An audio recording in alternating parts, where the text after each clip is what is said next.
Hello, IB community.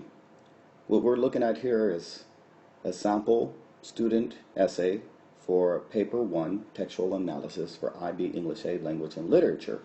This video is only going to discuss the introduction paragraph. I'm not going to be talking about the entire essay. You can look to further videos in the future for feedback on the body paragraphs. I'm going to organize my feedback into two sections.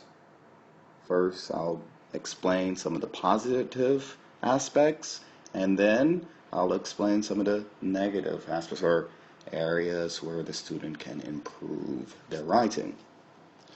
We'll look at this introduction sentence by sentence.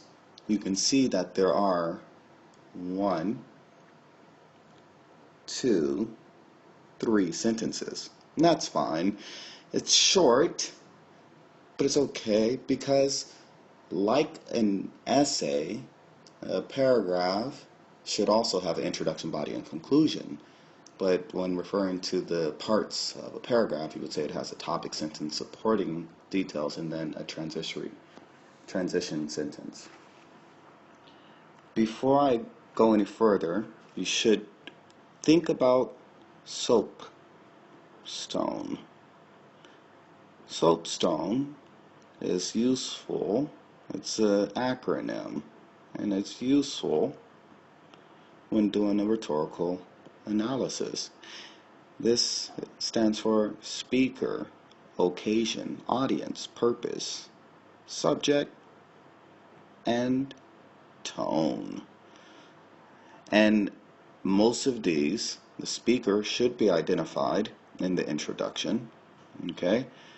The context or occasion, maybe an allusion, can be made in the introduction, but not so much detail. That can be saved for the body paragraph. Audience, yes, purpose, subject, and tone. Like I said, occasion, you can save a more in-depth discussion for the body paragraph, but you can also introduce it in your introduction to let your readers know that you're going to be discussing that. Right, so also what will be needed is a thesis statement. So let's read sentence by sentence to see whether or not the student has done an effective soapstone and has an effective thesis statement. Sentence number 1 reads, "The given text is a script of the speech delivered by Joe Goodwin Parker, 'What is Poverty?' which was published in 1971. If I had to give this first sentence a score out of 10, I'd probably give it a 7 out of 10. Okay? The good parts are that it tells you immediately the text type. Even though it's wrong, it's a transcript, not a script, at least the student has the correct approach to a Paper 1 textual analysis. The speech is mentioned. The speaker is mentioned. The date is mentioned. Okay?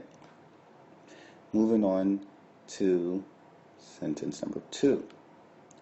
The purpose of it is to call for the public's attention and help to the poor, and to start a revolution that can change the inequalities in the existing social system between classes." Now you see more elements of soapstone in sentence number 2. If I had to give sentence number 2 a score, I'd probably give sentence number 2 an 8 out of 10. Here, I mentioned soapstone. Purpose is mentioned. You see it here. An attempt to explain what the purpose is mentioned in sentence number 2. Although I don't agree with the student's claim that the purpose of the speech is to help the poor and to start a revolution. I don't agree. However, the student will be awarded with points for following the correct method, and I will be expecting the student to defend their claim in the body paragraph. What's also good about sentence number 2 is the fact that they mention social systems between classes. I'm going to be thinking later on in the body paragraph, the student is going to have some mention of class struggle, class conflict, maybe a Marxist critique.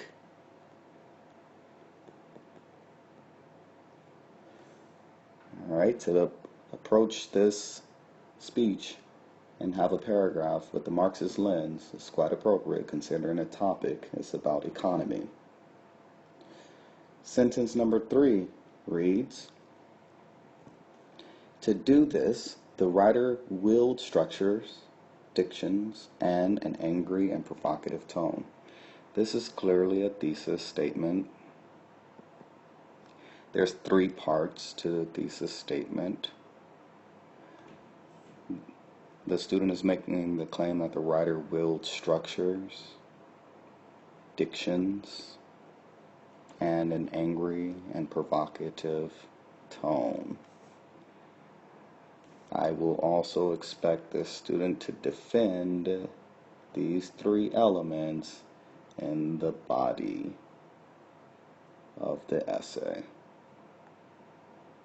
Okay, so those are some of the positive elements. Also, before I forget, willed, very good word choice. Willed. The student could have simply said, the writer uses structures, dictions, in an angry and provocative tone. But the word willed, stronger word, and has more impact on the reader. Also, the qualifiers, angry and provocative tone.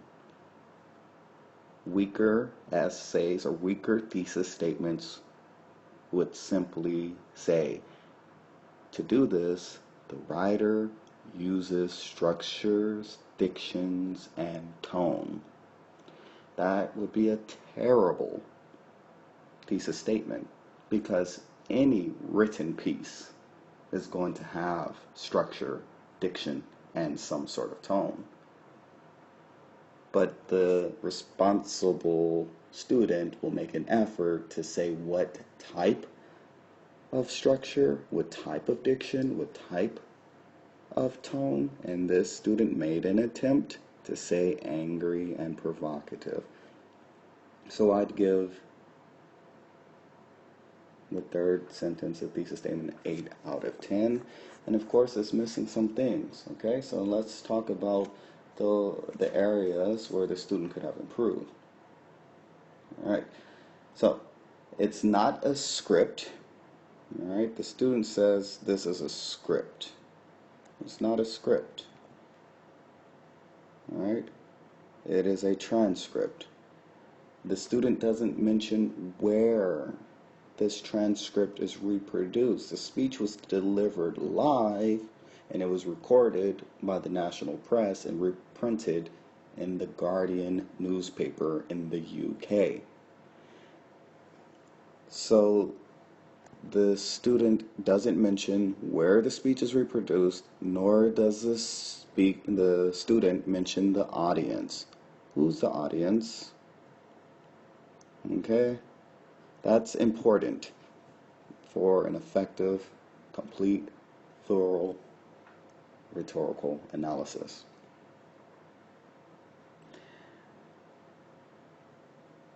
The thesis statement could be improved by providing a parallel structure. The student says that the writer uses angry and provocative tones, but doesn't say, well, what type of diction? What type of diction? Is it terse?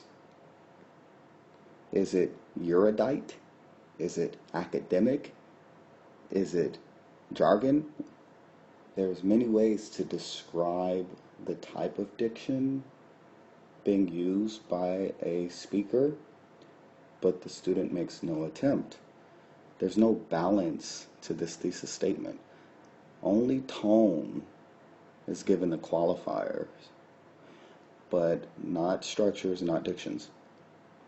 One more area of improvement is the word wills. Now, I already mentioned that the word wills was a good idea. It was a good word choice. However, the collocation is incorrect. You cannot wield structures. Okay? And also, the student's not saying what type of structures is being used and why it's effective and effect on the readers. Okay? So, overall, this is a good student sample in terms of modeling the correct approach for paper 1 textual analysis. However, as I've pointed out, there are still areas that need improvement to take this 7, 8, 8 to a higher level.